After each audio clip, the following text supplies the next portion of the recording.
बिस्मिल्लाहिर्रहमानिर्रहीम। अस्सलाम वालेकुम स्टूडेंट्स। अच्छा, हम लोग लास्ट टाइम कर रहे थे एसएल क्वेश्चन के बारे में, तो उसको ही नेक्स्ट हम लोग कंटिन्यू करते हैं। अच्छा, इसमें मैंने लास्ट टाइम बताया था कि जी जो एसएल क्वेश्चन होती है हमारे पास को इस फॉर्म की क्वेश्चन होती है, ये हम लोग पढ़ चुके थे लास्ट टाइम।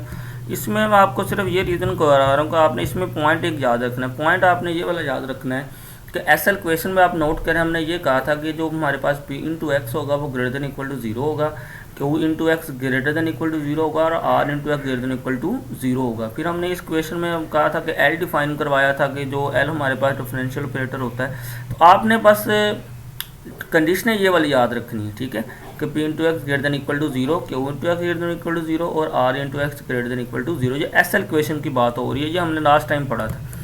अच्छा, अब नेक्स्ट हम लोग जो डेफिनेशन कर रहे हैं, नेक्स्ट हम लोग डेफिनेशन करते हैं रेगुलर की, लेकिन उससे पहले ये जो प्रीवियस है सेल्फ एडजॉइंट वाला, इसको देख लेते हैं।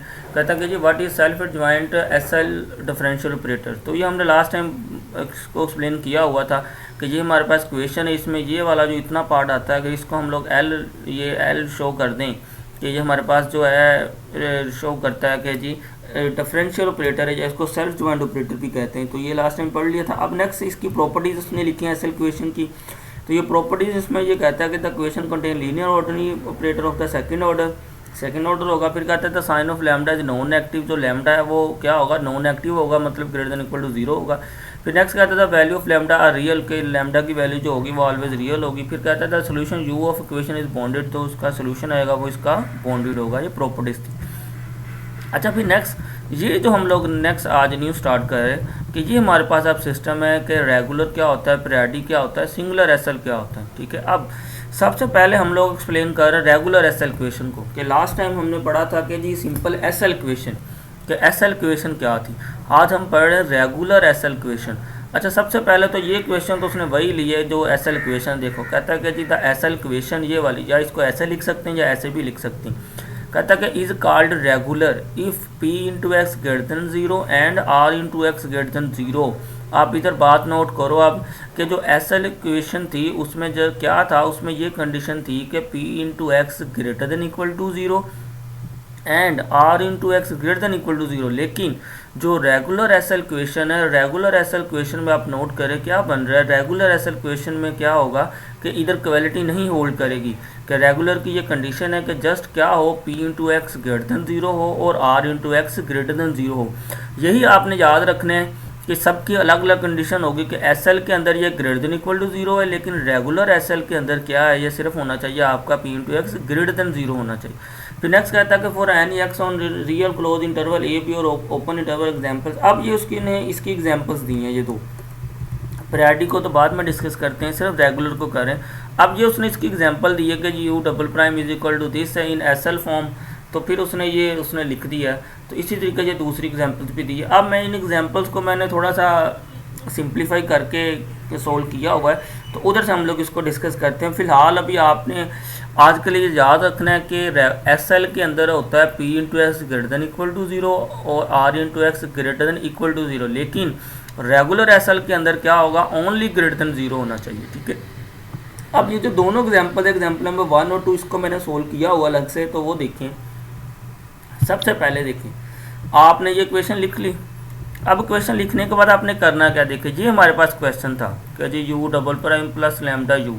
अब आपने क्या करना, देखिए मैंने ये एरो भी बनाया हुआ कि इस क्वेश्चन को आप लोग ऐसे लिख लो, ऐसे लिख सकते हैं। कैसे देखें कि p इंटू एक्स ये D you by D x है ना, तो इसका ये डेरिवेटिव है। जब इसका u का ये दोबारा डेरिवेटिव लेंगे तो वो डबल डेरिवेटिव ही हो जाएगा। तो इस सारे चीज़ को हम लोग ऐसे लिख सकते हैं, u double prime p into x, तो ये q into x u into x आ गया। मतलब क्या किया कि इसी क्वेश्चन को जो एसएल क्वेश्चन है हम लोग इस फॉर्म में भी लिख सकते हैं। इस फॉर्म में लिखने का मकसद पता क्या, कि इससे कंपेयर आसानी से हो जाए। आप उसने तो वो डायरेक्ट सारा कुछ लिखा हुआ है, इसलिए तो मैंने ये एग्जांपल सोल्व किया। अब आपने क्या करना है कि ये वाली जो क्वेश्चन बनी है, ये वाली, ये क्वेश्चन नंबर 1 है और ये जो आपको क्वेश्चन गिवन है इसको आप क्वेश्चन नंबर 2 नाम दे लो। आप इनको कंपेयर कर लो, कंपेयर करके आप अपने वैल्यू देखनी है। देखिए इधर इसका मतलब कि यू डबल प्राइम के साथ जो भी होगा वो आपका p इंटू एक्स होगा। जैसे इधर देखिए p इंटू एक्स है, तो इधर जिसका कोई भी कोफिशिएंट ना हो क्या होता है, 1 होता है। तो देखिए p इंटू एक्स हमारे पास कितना आ गया, 1 आ गया। तो ये देखो शो कर रहा है ना कि 1 क्या होता है, 1 होता है ग्रेटर देन 0। तो उसकी रेगुलर की कंडीशन पूरी कर दी ना इसने। अब नेक्स्ट देखें, फिर प्लस लिखता है लैम्डा यू। अब आप देखें कि क्यू के साथ क्या होता है, u into x Q into x है, तो ये टर्म इसमें है ही नहीं है, तो इसका मतलब आपका क्यू इंटू एक्स कितना हो जाएगा, फिर जीरो होगा, क्योंकि ये इसमें है ही नहीं। अब ये लैम्डा यू है, तो अब ये टर्म कंपेयर होगी इसके साथ, कि जब आप इसको कंपेयर करेंगे, देखिए ये लैम्डा भी कंपेयर हो गया, u इंटू एक्स भी कंपेयर हो गया, बाकी क्या बचा r इंटू एक्स। तो इधर कोई भी कोफिशिएंट ना हो, कितना होता है 1 होता है, तो इधर से हमारे पास r इंटू एक्स भी कितना आ गया 1 आ गया, और ये भी क्या ग्रेटर देन 0 है। यही हमारी जो है रेगुलर की रिक्वायरमेंट है कि p इंटू एक्स भी ग्रेटर देन 0 होना चाहिए, r इंटू एक्स भी ग्रेटर देन 0 होना चाहिए। ठीक है, तो ये मैंने थोड़ा सा इसको एक्सप्लेन किया एग्जांपल्स को, तो आपने भी इसको ऐसे ही सोल्व करना है, वैसे वो डायरेक्ट लिखा हुआ है, वैसे आपको समझ नहीं आएगी। तो जस्ट क्या करना है, आपने जो आपकी एस एल इक्वेशन है, एस एल इक्वेशन को आपने इस एग्जाम्पल से कंपेयर करना होता है बस। तो कंपेयर करके आपने p into x Q into x और r इंटू एक्स की वैल्यू फाइंड करनी है, और देखना है कि वो कंडीशन पूरी कर रही है। तो इसमें आप नोट करें कि वो कंडीशन हमारी जो एस एल की थी, कि एस एल की यही कंडीशन थी ना कि p into x greater then 0, r into x greater then 0। तो देखो इसमें दोनों बातें पूरी हो रही हैं कि p इंटू एक्स भी ग्रेटर देन 0 है और r इंटू एक्स भी ग्रेटर देन 0। अब दूसरी एग्जाम्पल्स की तरफ चलते हैं। ये हमारे पास आ चुकी है जी दूसरे एग्जाम्पल, इसमें भी आपने यही करना है। ये जो मैंने क्वेश्चन नंबर 1 लिखी है, ये वही एस एल क्वेश्चन ही है, जैसे मैंने ऊपर बताया कि एस एल क्वेश्चन को हम लोग ऐसे भी लिख सकते हैं। अब फिर आप क्या करो कि ये क्वेश्चन 1 है, ये जो आपको एग्जाम्पल दी है ये 2 है, आप इन दोनों को कंपेयर कर लो। कंपेयर करने के बाद आप नोट करेंगे, देखिए ये u प्राइम डबल प्राइम है, ये तो u डबल प्राइम हो जाएगा, तो ये इसका जो इसका कोफिशिएंट है ये क्या बनेगा, फिर इसके साथ जब कंपेयर करें, इसका मतलब ये p इंटू एक्स ही आएगा। तो p इंटू एक्स मेरे पास हो गया 1 माइनस एक्स के, तो ये q इंटू एक्स इसमें भी टर्म नहीं है, तो ये भी 0 हो गया। फिर r इंटू एक्स वाले को कंपेयर कर लो, तो इसको जब आप इसके साथ कंपेयर करोगे, इधर r इंटू एक्स बचेगा, इधर इसका कोफिशिएंट क्या होगा 1 होगा, और r इंटू एक्स क्या होगा always greater than equal to 1।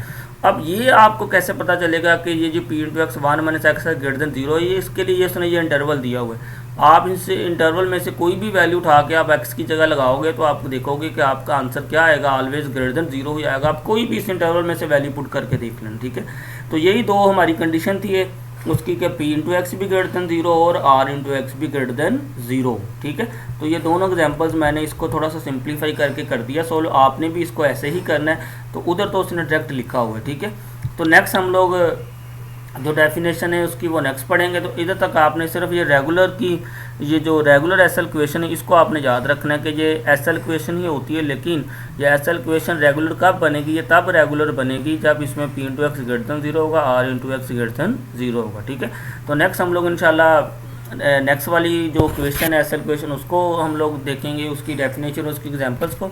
तो इधर आपने ये रेगुलर वाली आपने इसको देख लें। ठीक है, आपको असाइनमेंट्स भी दी हुई थी, तो असाइनमेंट्स में भी आपने हो सकता है इन दो एग्जांपल्स के अलावा आपने और भी एग्जांपल्स की हुई थी, तो आपने उनकी भी प्रैक्टिस कर लेनी। ठीक है, ओके जी, अल्लाह हाफिज़।